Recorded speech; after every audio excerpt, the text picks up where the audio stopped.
Hello, ladies and gentlemen. Before we get into today's episode, a couple of quick, really cool things to tell you about. First of all, congrats to Phil Lanzon, Uriah Heep's keyboardist and one of the primary songwriters, for finishing his book trilogy, The Evil with a Thousand Faces. All three books, the first two are available now. The third one is on pre-order. It will be available March 31st. Get your order in. On the website, scotthaskin.com, go to Uriah Heep Podcast, scroll down to Phil's section, and you will see links for all three books on Pegasus and Amazon UK. The first two books are available on Amazon US. I am waiting for that link for the third one to show up, but get your order in. That is a huge undertaking, so seriously, well done, Phil. Also, I told you guys about this on the first couple of episodes. Go to Elke's website. That is in the show notes and on my website as well. And go check out her picture. She's done a beautiful picture that spans Uriah Heep's music over the first 24 albums. There is a song to be found. A couple albums have two songs, but there is at least one song per album to be found. The answers are on her website, as well as the full picture and some zoomed in things. And she will also give you hints. So it's a very cool thing. It's a lot of fun to see if you can figure out what pictures represent what songs. And it was a great painting by Elke. So go and check that out. And now, today's episode.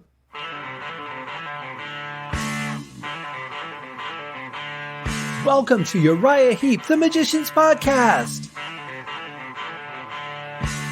I'll be covering every studio song the band has recorded and every bonus track that I can find. Each week, we'll go over a new song from the beginning to where they are currently, and as they keep adding albums, I'll keep adding shows. Let the deep dive party begin. In the magic garden, some were singing, some were dancing. Hello and welcome to another episode of Uriah Heep, the Magician's Podcast. I am your host, Scott Haskin, here with another thrilling song from the 2018 release, Livin' the Dream, Uriah Heep's 24th studio album. Wow, that's a lot of albums. Really cool over the 52-year career of the band. Still celebrating the 50th, though, because they didn't get the chance to do that, but they will. And we're all looking forward to it. This song is called Water's Flowin', and it's really cool because the word flowin' is Flowin apostrophe, gives us a little throwback back to the old days. But enough talking about it. Here's the song.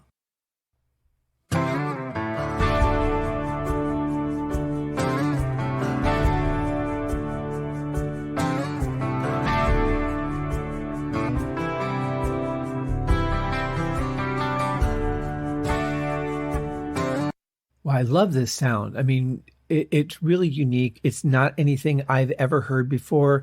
I was trying to think of what's the closest thing I've heard to it. And I came up with Dead or Alive by Bon Jovi, not the writing style, just the sound of the guitar. And I don't think that's quite right. So I was going to reach out to Mick and ask him how he did this. And quite happily, he's off playing concerts this weekend. So I reached out to the band's social media director and my resident guitar expert, Dave White. And Dave came back really quickly and said that this is Mick's Epiphone 12-string acoustic electric, to which I thought, brilliant. I love the sound of this. And then you've got the shaker, the really incredibly gentle bass drum. Now, here's how I would approach playing the bass drum that softly, but to get that consistency. You know, if you're playing something that's not the way you normally play it, you might hit not evenly the way you would need to. So I am a heel up bass drum player, which means that I keep my heel up and I really play with the top part of my foot. And, but for something like this, I think I would probably keep my heel down and just lift up the top of my foot and play the bass drum that way. I think that's probably how I would get the most consistent sound.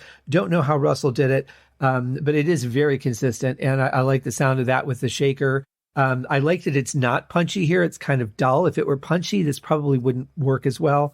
Then you've just got a little bit of bass and piano in there, just enough to add a little bit of inflections of color. And it's a really cool sound. I walked down to the quay at midnight, watched the waters flowing, saw a shadow playing there, his audience was glowing.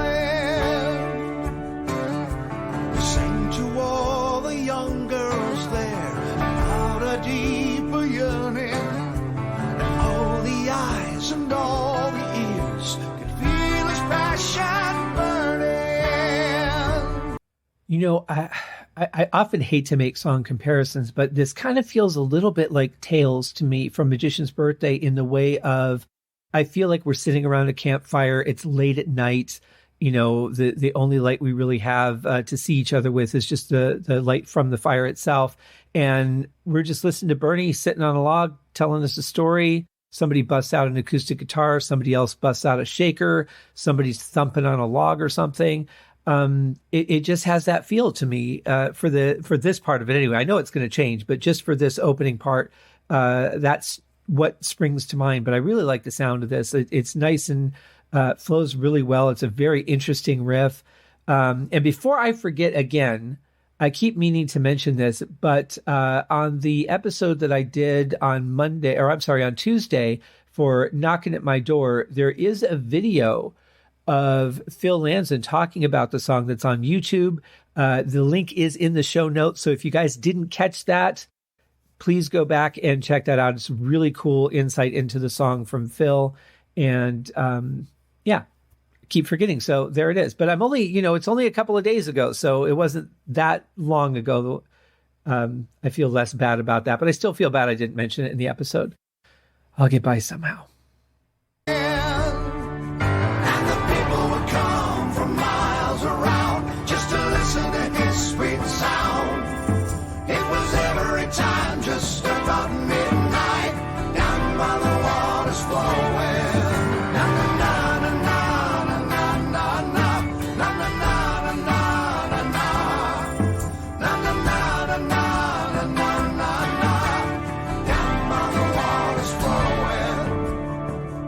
So even with that change, and I love that piano transition where, the piano just comes in heavy and then it gets to a heavier chorus. We add a tambourine, we've got a little bit more percussion going on here, but I kind of feel still like the campfire thing. And maybe in the first verse, it wouldn't be everybody singing together unless they already knew the story, but it would be like Bernie teaching everyone, here's the chorus. And when I get to this part, we're all going to sing it together later. But it works for the song, to just have it all full vocal and rich and just huge sounding right there. But I definitely feel this is one of those songs where you've got that togetherness. We're all sitting there, just all paying attention to our storyteller. And, we've got a couple people filling in some background with instruments. It's such a cool thing. Then one night as I was walking, I felt a sense of fear. The deep dark water seemed to say, there's nothing for you here. Then I thought that I saw something that chilled me to the bone. But harbor lights played tricks on eyes. I turned and headed home. And the people would come from miles around just to listen to his sweet sound. It was every time just about midnight, down by the waters flowing. Na na na na na na na na na na na na na na.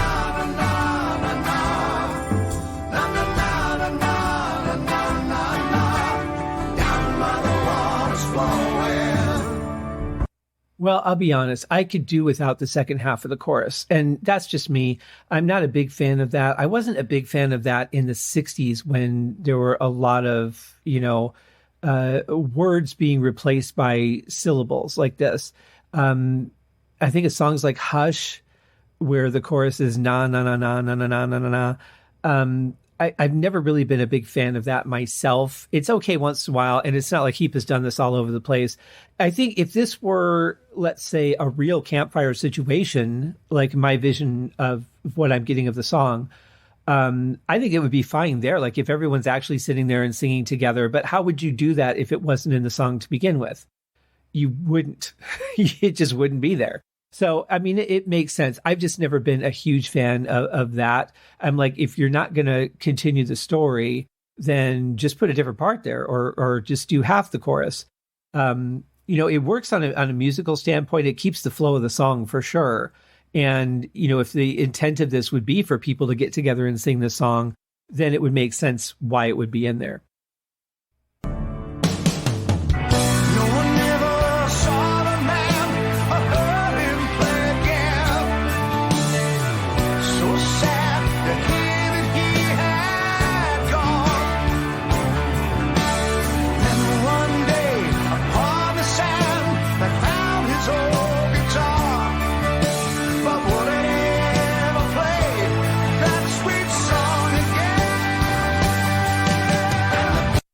Wow, they transition that beautifully, from this just gentle thing and a gentle vocal to, this explosive, heavier sound. Really like it. I love the picking that Mick's doing here. Also, the organ and piano that we're hearing. Drums are nice and rich. The bass is coming through. I mean, all the elements are there. And I love the transition of, from me telling the story of the past or the character telling the story of the past to kind of a present time thing. Now I'm walking along, I find his guitar.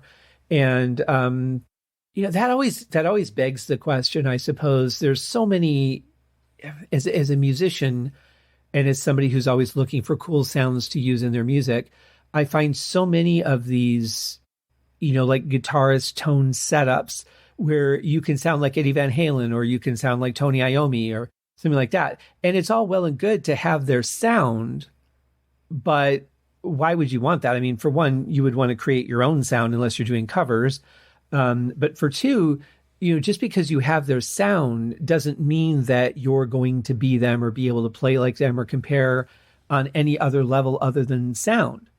Doesn't mean you can't, but I've always thought it was just kind of a weird thing. Like if Mick handed me his guitar, which would be really funny because I am not a guitar player, as we all know. But if Mick handed me his guitar and, showed me a couple of chords and said, here's my sound setup that I got for Blind Eye, for example, I guarantee you, if I started trying to strum Blind Eye, even if he showed it to me, it would not sound, it just would not sound like Mick played Blind Eye. So I don't know. I've always found those things interesting. And it's almost like we sometimes hold the instrument as the talent and not who's playing it. And I've always found that fascinating. It really is.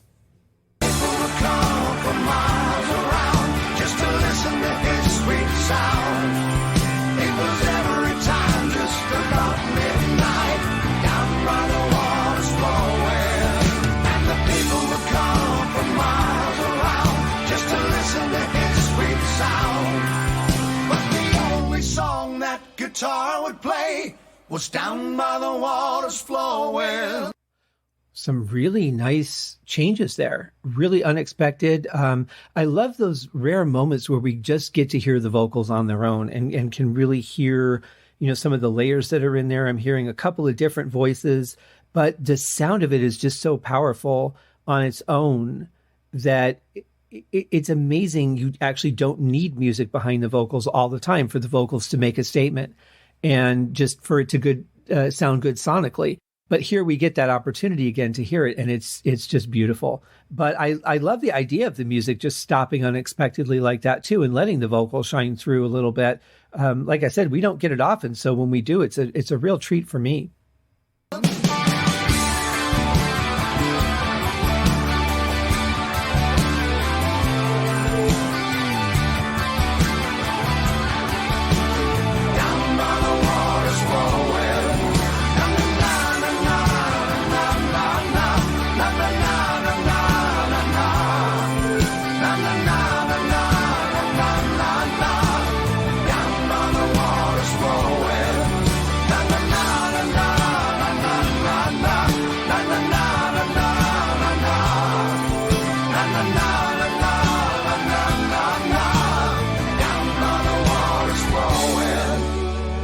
Now, see, here the na-nas work for me more.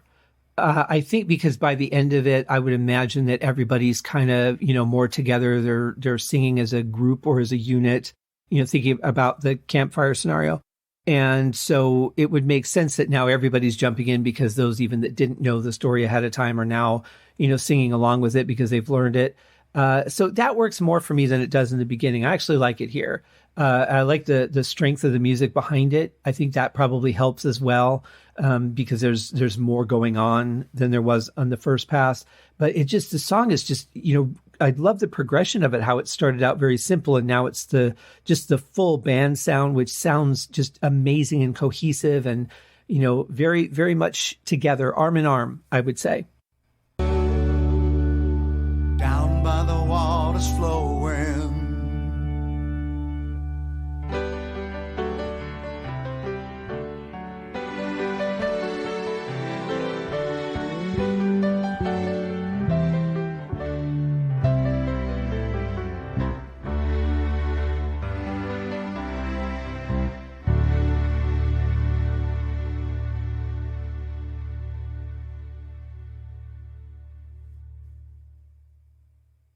Not really sold on the ending, to be honest. For me, it doesn't really fit the song.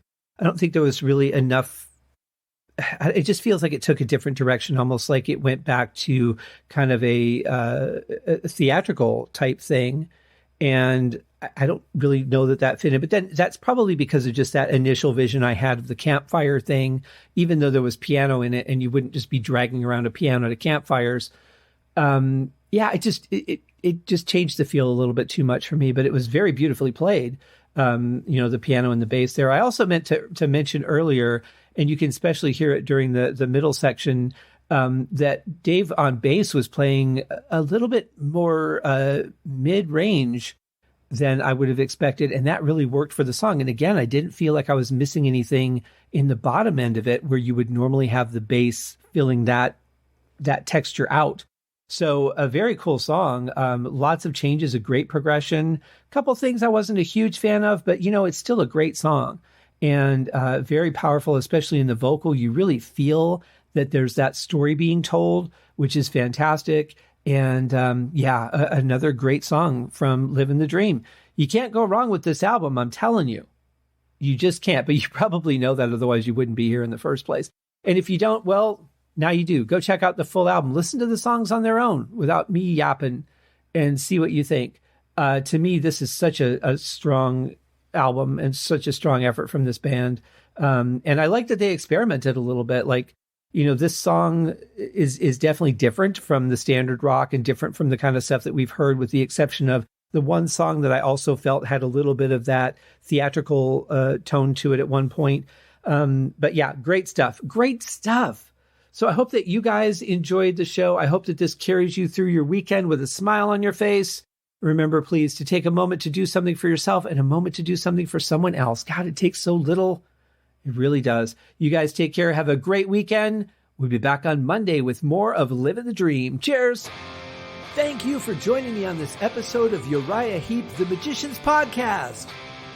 If you have enjoyed this show, please consider going over to Apple Podcasts or your favorite podcast outlet, leaving a rating or a review. Be sure to subscribe to make sure that you are notified when new episodes are available. Please be sure to share this podcast with your fellow Uriah Heep enthusiasts and anyone who you think would like Uriah Heep, which should be everyone. And if you are so inclined, please feel free to contribute to the Patreon account. And if you are not a Patreon subscriber, you can also pay through the PayPal link on the website listed in the show links below. I would also like to thank Uriah Heep for their very generous support of the show, and thank you guys for listening. We'll see you in the next episode. Happy days!